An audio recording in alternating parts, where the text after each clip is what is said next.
Richard Connor, what are the main findings of the report? It has long been recognized, at least by some, that water underpins each of the three dimensions of sustainable development: human well-being, economic development, and environmental health. What we've found and have attempted to show in this report is that water and sustainable development are even more closely linked than had previously been recognized. Indeed, water resources and water-related services like drinking water and sanitation have been a key factor in the progress made in the last 30 years, contributing to improvements in health, food production, social equity, economic growth, and environmental protection. As such, water has played a critical role in improving the livelihoods of hundreds of millions of people that have lifted themselves out of poverty. Now, these interlinkages can be quite complex.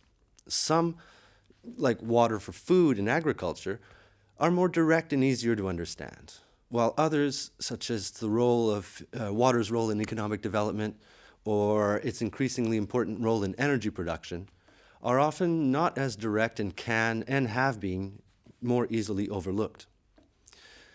This is what the report tries to explain by describing the links between water and the social, economic, and environmental dimensions of sustainable development, as well as the links between water and emerging global challenges, all of which will have a direct bearing on sustainable development. How are water and sustainable development interlinked? As we approach the middle of the 21st century, a path towards sustainable development faces a number of challenges. These include population growth, accelerated urbanization and industrial development, ensuring food and energy security, responding to new patterns of consumption, conserving threatened ecosystems, and of course, eradicating persistent poverty. All of these are water-related. Water can either be an enabler or a limiting factor in addressing these challenges. For example, we will need more water to support increasing populations, including more water and sanitation supply services for rapidly expanding cities. We'll need more water to grow more food and support industrial development and economic growth. But we only have a finite amount of water to work with. So it's not merely a question of increasing water supplies to meet these increasing demands. It's mainly about better managing the water resources we have, about making the best decisions over how we allocate water resources to different users, and about ensuring that these water resources are used efficiently.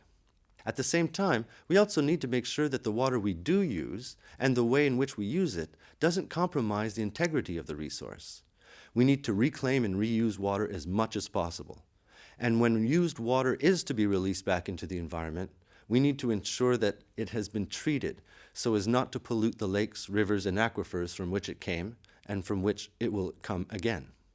Climate change is another challenge that will greatly affect vulnerable water resources and supplies. In this respect, the impacts of climate change are also linked to sustainable development through water.